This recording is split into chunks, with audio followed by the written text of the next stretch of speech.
Tears slid down the female cop's face as the airplane trembled gently above the clouds, her uniform still carrying the weight of duty while her heart cracked open in the narrow seat beside her.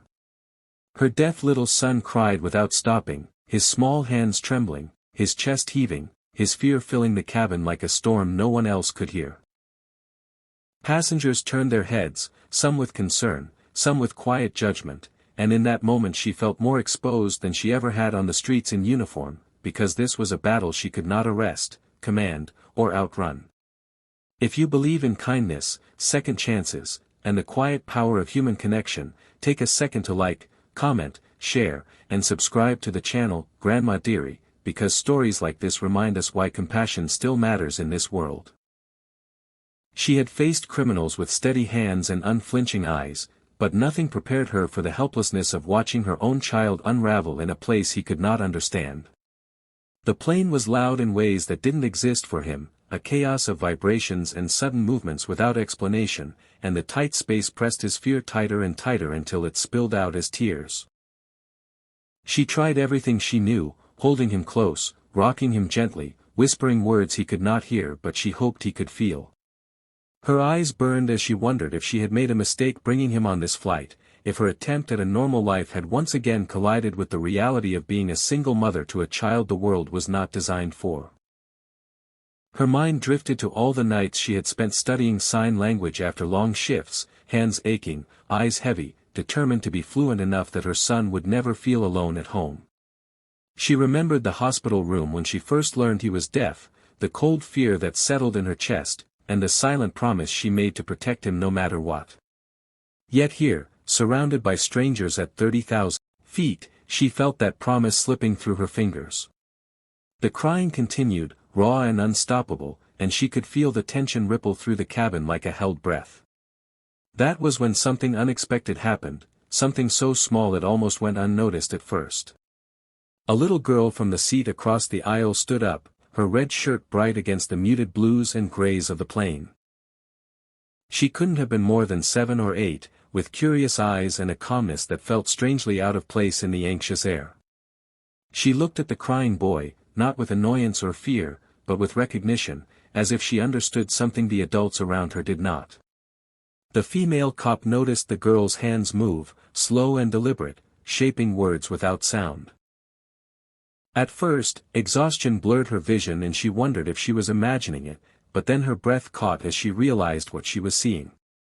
The girl was using sign language, simple but clear, her fingers speaking a language of patience and care. The boy's crying faltered, confusion softening into focus as his eyes locked onto the moving hands in front of him.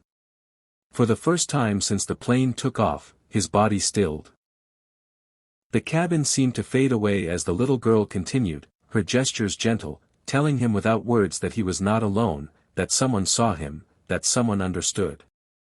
The boy's sobs slowed into shaky breaths, then into quiet sniffles. His hands rose, hesitant at first, then more confident, answering her signs with his own.